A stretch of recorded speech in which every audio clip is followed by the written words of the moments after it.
जी हाँ, तो देश और दुनिया के हर स्टूडेंट को एक बार फिर से मेरा यानी प्रदीप सर का बहुत बहुत आशीर्वाद। डियर स्टूडेंट्स, आज मैं फिर पिछली बार की तरह चैप्टर 2 जो बिहार बोर्ड इंटरमीडिएट का chapter 2 Bharat is my home doctor Zakir Hussain के द्वारा जो लिखित है, इस जो उनके भाषण से निकाल के चैप्टर में हम लोगों को दिया गया है, इस चैप्टर को मैं आपको बहुत शॉर्ट में 10-15 मिनट में इसके चैप्टर के बारे में थोड़ा सा बताने का कोशिश करूंगा। हाँ, इसके बाद फुल चैप्टर भी मैं लाइन बाय लाइन पढ़ाऊँगा, लेकिन अभी मैं सिर्फ़ आपको छोटी-सी एक स्टोरी इसकी मेन-मेन लाइन आपको बता के मेन-मेन लाइन में आपको किताब से बोल के और उस लाइन को जो कि एक्सप्लेनेशन में या फिर समरी में पूछता ही है, तो उसके बारे में थोड़ा-सा आपको बता दूँगा ताकि आप उसके मेन लाइन को एक्सप्लेनेशन में यूज़फुल जो है वो थोड़ा-सा आपके दिमाग में आ जाए और थोड़ा-सा समरी उसके बाद लिए अगर थोड़ा-सा जान लेंगे इसके बारे में, तो वो समरी के लिखने में काम देगा। तो चलिए शुरू करते हैं। तो हमारा चैप्टर है ये Bharat is my home by Dr. Zakir Hussain. He was born in 1897 and there in 1969 he was also a governor of Bihar. ठीक है, यहाँ पे हम लोग देख रहे हैं सारा कुछ। ये अभी आपको नहीं देखना है, मैं किताब से आपको बता रहा हूँ, आपको यहीं से सुनना है। ये मैं आपको बस स्टोरी टाइप का बता रहा हूँ। ठीक है, वैसे ये चैप्टर छोटा है, थोड़ा सा मैं बड़ा करके भी दिखा सकता हूँ। चलिए आ जाइए यहाँ पे, अच्छा है। Bharat is my home doctor Zakir Hussain के द्वारा ये लिखा गया है। देख सकते हैं इनका जन्म हुआ 1967 में और इनकी जो मृत्यु हुई थी 1968 में। ये हैदराबाद में जन्म लिए थे और वे हमारे ग्रेटेस्ट फ्रीडम फाइटर्स में से एक थे। है कहाँ जन्म हुआ था? तो हैदराबाद में। फिर हम लोग आ गए, उन्होंने बिहार के अर्लियर में वो 1967 में वे देश के राष्ट्रपति बने, प्रेसिडेंट बने, तीसरे बने थे। जी हाँ, वो मुस्लिमों में पहले और भारत के तीसरे थे। डॉक्टर सर्वपल्ली राधाकृष्णन के बाद वे बने थे। बिहार में राज्यपाल के रूप में भी उन्होंने सेवा दिया था। ठीक है, फिर हम लोग आ गए, इसमें आपको ध्यान रखना है 1897 69 जन्म मृत्यु उनका। 1968 में थर्ड प्रेसिडेंट बने थे और मुस्लिमों के पहले थे। 1963 में उन्हें भारत रत्न का अवार्ड भी मिला था। जी हाँ, ये सब ध्यान है। 1869 और 97 तो समझ ही रहे हैं, उनका जन्म और मृत्यु के बारे में बताया गया है। जन्म हुआ था 1969 में, 1897 में और मृत्यु हुई थी 1969 में। ठीक है, अब मेन पॉइंट्स इसका क्या है? ये विजनरी थे इंडिया का। ये तो मैं आपको जब चैप्टर पूरी तरीके से बताऊंगा, तो अभी तो शॉर्ट में हम लोग चल रहे हैं, तो ज़्यादा डीपली में नहीं जाऊंगा। अभी सीधे किताब के लाइंस को दिखाऊंगा जो आपकी किताब में है। ठीक है, ताकि आपको फायदा हो।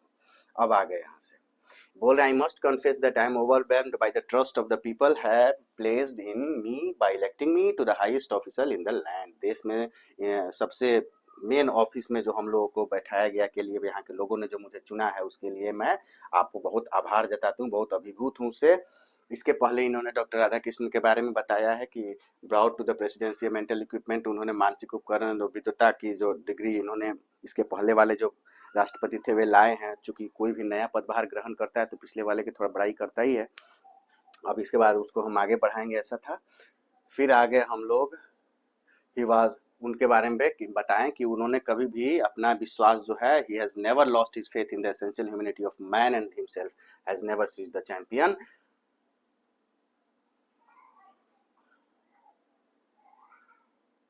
The right of all man to live in dignity and with justice. मतलब उन्होंने मनुष्य की आवश्यक मानवता में अपना विश्वास कभी नहीं खोया और उन्होंने स्वयं सभी मनुष्यों के सम्मान और न्याय के साथ जीने के अधिकार की वकालत की। सभी इंसानों को न्याय और वकालत मिलना चाहिए। उसके बाद बोल रहे हैं I can assure you that I inter this office in a spirit of prayerful humility. मतलब प्रेयरफुल, प्रार्थना पूर्वक ह्यूमिलिटी, मानवता और आत्मा के साथ मैंने इस इंटर ऑफिस में इंटर किया है, ये मैं आपको एश्योर करता हूँ। I have just taken the oath, मतलब कसम होता है। कॉन्स्टिट्यूशन ऑफ इंडिया मतलब भारत के स्वाधीन ये संविधान की मैंने शपथ ली है। देख रहे हैं, इसमें मैंने कलर भी कर दिया, जब आपको पढ़ाऊंगा उस समय दिखाऊंगा। ये देख सकते हैं, देख रहे हैं, ये ग्रीन कलर है, श्योर मतलब आश्वस्त होता है। फिर यहाँ पे आइएगा, ये कॉन्स्टिट्यूशन ऑफ इंडिया मतलब भारत के संविधान। तो देख रहे हैं इसका कलर मैच कर रहा है, इसका कलर मैच कर रहा है। ऊपर इंग्लिश इसका, ठीक नीचे इसका हिंदी है। तो इस तरीके से मैं आपको जब फुल चैप्टर पढ़ाऊंगा उस समय लाइन बाय लाइन तो बताऊंगा। अभी मैं आपको शॉर्ट में आगे दिखाता चलता हूँ। फिर हम लोग आ गए इम्पोर्टेंट लाइन से, मैं आपको बताता चलूंगा सिर्फ। फिर उन्होंने एक जगह हाँ, ये बहुत इंपॉर्टेंट लाइन है, the past is not dead and static, it is alive and dynamic. Alive मतलब जिंदा और डायनेमिक मतलब काफी ताकतवर। और पास्ट मतलब बीता हुआ कल, मतलब हमारा पास्ट, इंडिया का, भारत का पास्ट जो बीता हुआ समय वो डेड नहीं है, बहुत ताकतवर है, अलाइव एंड डायनेमिक है। क्योंकि उस पास्ट से हम लोग बहुत कुछ सीख के अपने फ्यूचर को आगे बना सकते हैं। तो इन्होंने पास्ट की वकालत की है, पास्ट के बारे में बोले हैं। And is involve in determining the quality of our present. जी हाँ, मतलब कि मृत और स्थिर नहीं है अतीत हमारा जो है वो, यह जीवित और गतिशील है, और हमारे वर्तमान की गुणवत्ता और हमारे भविष्य की संभावनाओं को निर्धारित करने में शामिल है, सक्षम है।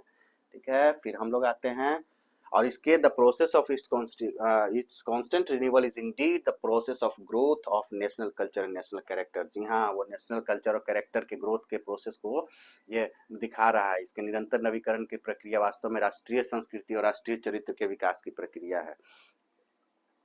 फिर आगे हम लोग आगे, बहुत ही एक इम्पॉर्टेंट लाइन है, ये बता रहे हैं एजुकेशन के बारे में कि एजुकेशन भी जो है वो प्राइम इंस्ट्रूमेंट है हमारा देश का। जो भी देश जितना शिक्षित रहेगा वो उतना ही आगे बढ़ेगा। अब यहाँ पे ये आपको एक्सप्लेनेशन में ये line Bharat is my home का पूछता है, I therefore place myself to the loyalty of our past culture from wheresoever it may have come and by whomsoever it may have been contributed। I therefore, इसलिए मैं, place my self, अपने आप को प्रतिज्ञा लेता हूँ, to loyalty मतलब विश्वास के लिए, ऑफ आवर पास्ट कल्चर अपनी पुरानी जो संस्कृति है उसके लिए, फ्रॉम वेयर सो एवर जहां से भी इट में हैव कम ये आया है, होम सो एवर जिससे भी इट में हैव बीन कंट्रीब्यूटेड जिसने भी इसमें अपना कंट्रीब्यूशन है, अपना यानी कोई अपना योगदान दिया है उसके लिए। फिर कहते हैं कि I pledge myself to the service of totality of my country's culture, मैं अपने देश के संस्कृति और समग्रता की सेवा करने की प्रतिज्ञा लेता हूँ। जी हाँ, प्रतिज्ञा लेता हूँ, प्लेज मतलब प्रतिज्ञा, ये कह रहे हैं कि लेता हूँ देश के सेवा की। ये बहुत इंपॉर्टेंट लाइन है, एक्सप्लेनेशन में पूछता है, मैं मेन बताता चल रहा हूँ, उसे जरूर ध्यान में रखें। और ये में बाकी सारा चीज़ तो समझ ही रहे हैं कि उन्होंने शिक्षा के बारे में बताया, पिछले जो राधा कृष्णन आए थे वो क्या क्या किए उनके बारे में बताया, फिर इनका जन्म मृत्यु कब हुआ, कब भारत रत्न मिला, कब, ये सब तो देख ही रहे हैं। ये प्रेयरफुल ह्यूमैनिटी के साथ आइस ऑफिस में आए, he was also very much oblige to the people of this country that they elect him to the greatest office यानी ऑफ इंडिया। सब सब तो है ही, आगे देखें। फिर हम लोग कास्ट कलर क्रीड से बिना भेदभाव किए, ये भी बहुत इंपॉर्टेंट लाइन है, and for the welfare of its people without distinction of cast colour and creed, मतलब बिना जाति रंग या पंथ के भेदभाव किए बिना मैं सभी लोगों के कल्याण की प्रतिज्ञा, वो जो ऊपर प्रतिज्ञा लिए थे उसमें ये भी शामिल है। उसी लाइन को अलग करके मैंने हिंदी इंग्लिश तुरंत कर दिया है। इसका जब मैं फुल लाइन बताऊंगा, फुल चैप्टर, उस समय देखिएगा। ये एक बहुत इंपॉर्टेंट लाइन है, ये आपके एक्सप्लेनेशन में पूछता है, the whole of Bharat is my home and its people are my family. You know, whole मतलब पूरा, भारत मतलब है, इज मतलब है, Bharat means Bharat, my home मेरा घर, एंड इट्स पीपल इसके लोग, आर माई फैमिली मेरे परिवार है, संपूर्ण भारत मेरा घर है और इसके लोग मेरे परिवार हैं। ठीक है,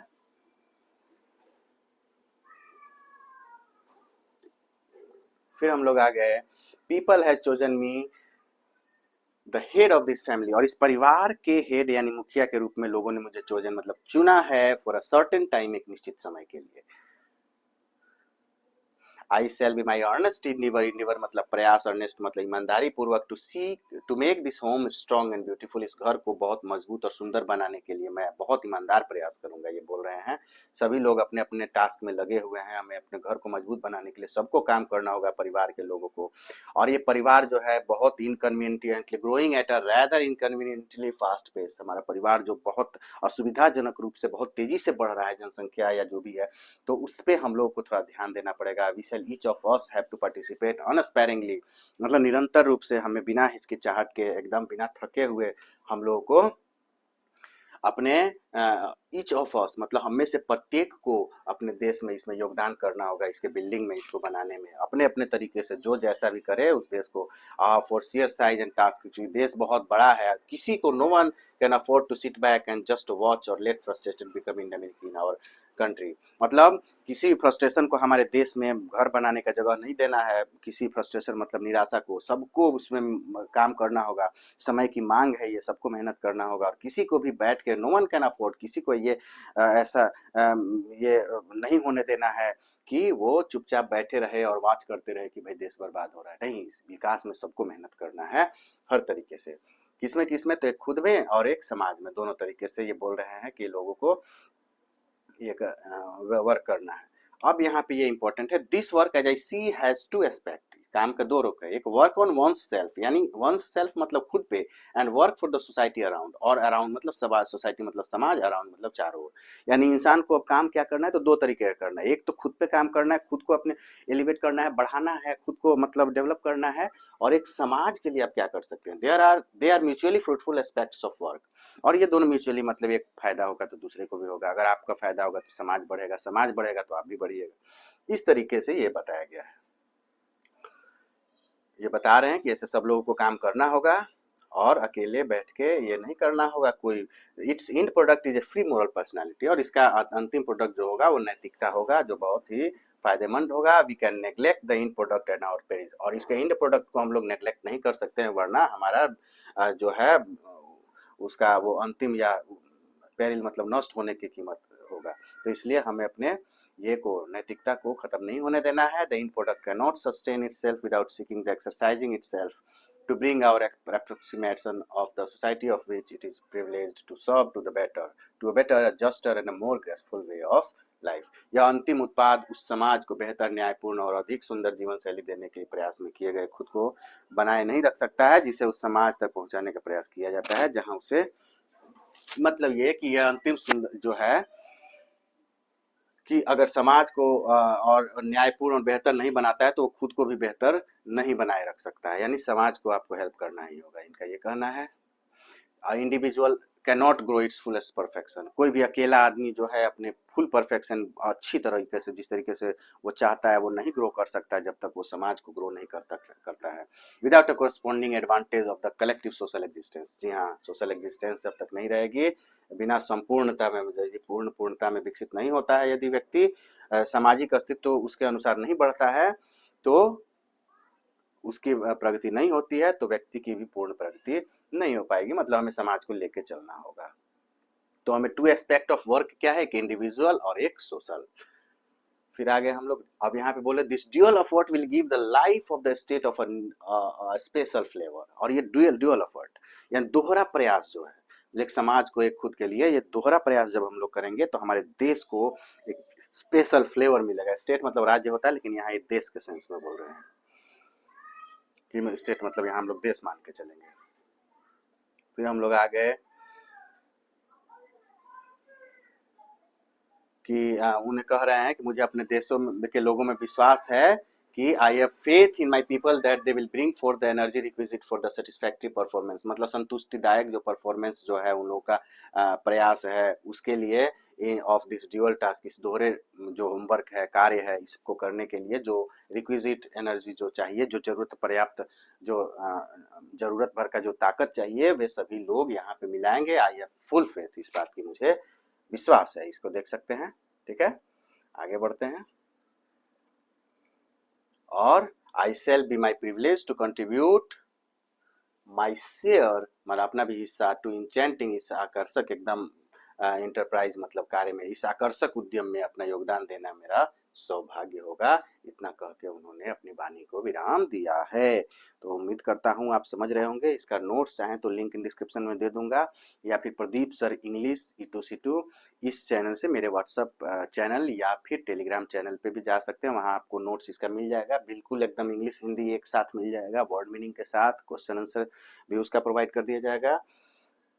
अभी फिलहाल आपको वर्ड मीनिंग देख सकते हैं, यहाँ देख सकते हैं, जैसे एक ही कलर का हिंदी और इंग्लिश सब मिलेगा। जैसे यहाँ पे देख रहे हैं रिक्विजिट मतलब आवश्यक, तो इस तरीके से वर्ड मीनिंग इस पे ध्यान रखिएगा। जैसे ये ब्लैक में है तो इसका देखिएगा इंग्लिश में ब्लैक में होगा, देख रहे हैं, फेथ फेथ मतलब भरोसा, ये भी ब्लैक, ये भी ब्लैक, इस तरीके से। और हर लाइन के बाद हिंदी है, इससे आपको चैप्टर पढ़ने और समझने में आसानी होगी। अगर दूर में कहीं हिंदी लिखा रहता है तो आपको दिक्कत होता है। तो ये नोट्स आप चाहें तो डिस्क्रिप्शन में लिंक दे दूंगा, ले लें तो उससे मेरी भी थोड़ी हेल्प हो जाएगी।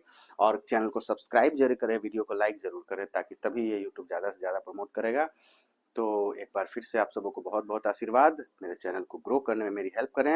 बहुत बहुत धन्यवाद, बहुत बहुत आशीर्वाद। Bye bye.